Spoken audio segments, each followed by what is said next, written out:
Greetings survivors and friends, Shadow here back with episode 14 of Concept Limbo. The series where I blow the dust off of old forgotten Rust concept art and then shove it under your nose so that you can have a good old sniff.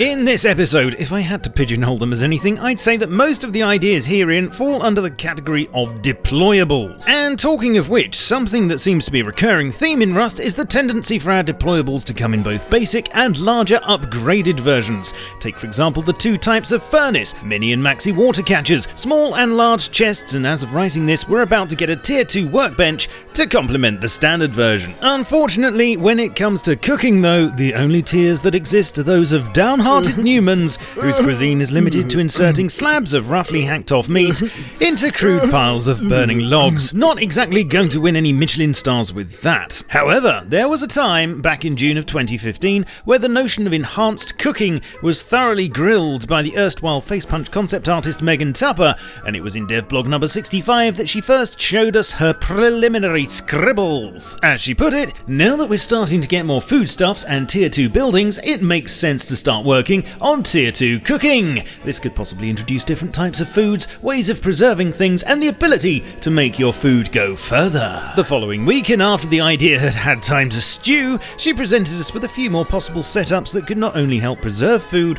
but maybe allow us to try our hand at some more exotic recipes. Then finally in devblog 67, the main course arrived with these two final designs. As you can see, not only are they modular, allowing for an expanded repertoire, maybe including pies that when eaten could grant you a plus 20 boost to strength and speedcraft, but they also have chimneys and, as Megan explained, are meant to be for indoor use only. What though if it's such a nice day out that the last thing you want is to be chained to the kitchen slaving over a hot wolf curry? What if you prefer a spot of alfresco dining instead? Well, this is precisely the concept that was explored by a member of the community called Hyungs back in March of 2015 with this idea for a barrel barbecue. Now, as we all know, there aren't many things more manly than standing next to a barbecue and prodding your meat intermittently whilst layers of carbon are slowly added to it by the over-enthusiastic flames. The aim of the exercise of course being to create something that's simultaneously been heat-sealed in the fires of Mordor, but which at its core will also give your guests 7 shades of food poisoning. The advantages of this concept, apart from running on coal, is that more can be cooked at a time,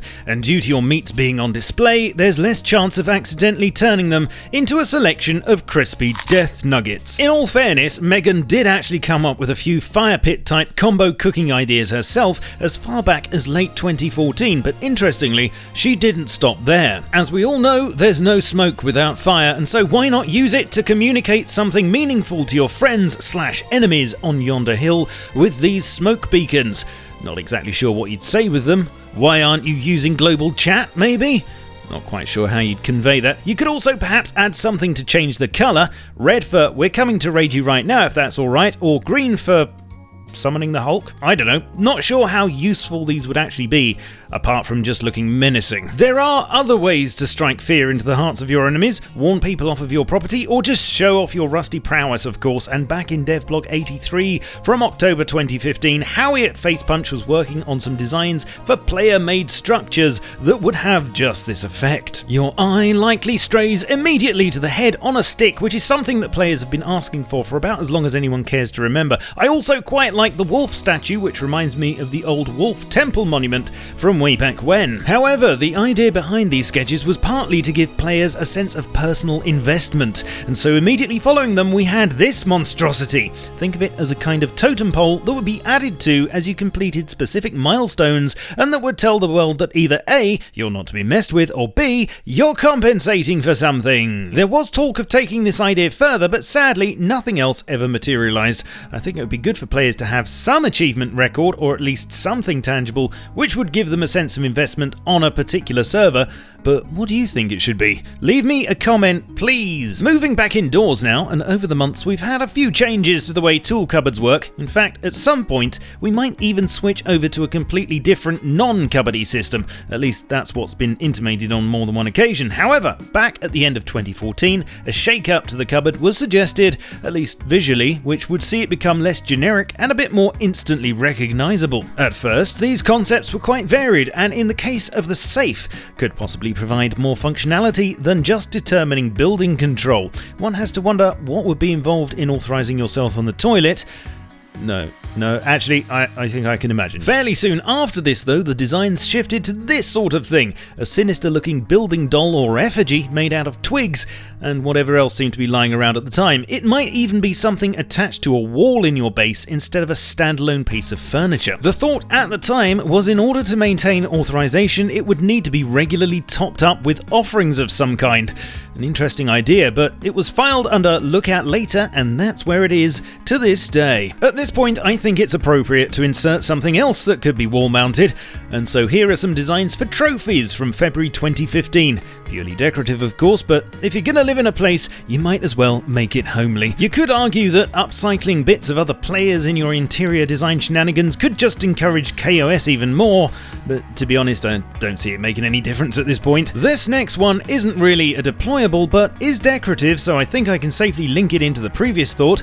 You see, back in devblog 80 and 81, some work was done on adding a bit more personalization to entrances with these ideas for skins for the gate models, something that could enable a bit of extra clan branding maybe. As Howie said, we want these skins to be able to work on either the stone or the wood gate, so these probably aren't going to work since the frame of the stone and wood gates are different, but I'm going to continue on focusing on just the doors and the design of the locking mechanism while borrowing some elements from these initial designs. Sadly, this idea seems to have petered out a long time ago, but maybe, just maybe, we will see them one day. Now, if like me, you've been playing Rust since Legacy, one of the first deployable items that you'd likely have used back then when getting set up on a new server was the good old wooden shelter, or man shed as I like to call it, which was a very basic and cheap pop-up affair and more or less just a glorified portaloo. But how glad we were to have these, as that first night was a cold, scary, butter-clenching experience without one. Did you know, though, that around the same time as Rad Towns finally made their appearance in the reboot, and that's January 2015, some new ideas for starter huts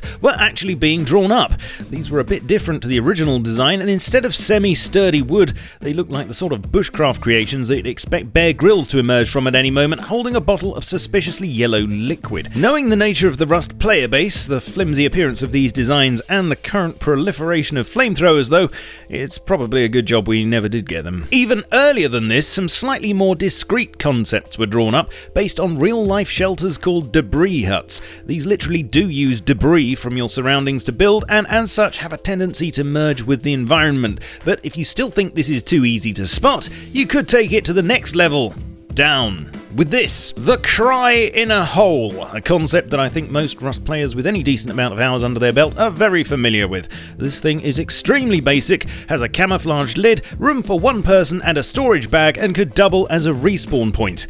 Nice idea, but I think maybe it's best if this one stays buried. Lastly, and this is not so much a missing item as a niggle really, kind of on the same level as the bolt action reload animation always being for 3 bullets, whether you're just topping it up by 1 or reloading it to its full capacity of 4, and that's this. Way back in devblogs 25 and 28, we were shown a mock-up of the then new sleeping bag, complete with Newman actually inside it. Either the part of our brains that deals with using these things properly doesn't work anymore, or we're content to sleep on top of them so that we can leap to action at a moment's notice. Personally though, I'd love to see this little aspect of realism in the game at some point, and who knows, actually choosing to sleep in a bag or bed could recharge your health or something. But what do you think? In fact, what do you think to all of these concepts? Let me know in the comments, please. Thank you for watching. If you haven't seen the rest of the series, then it's quite good, so maybe you should check it out. Link in the description. Come and join me over on my other web-based haunts such as Twitch, Twitter, Facebook, and my Steam group. I shall catch you all soon, but in the meantime,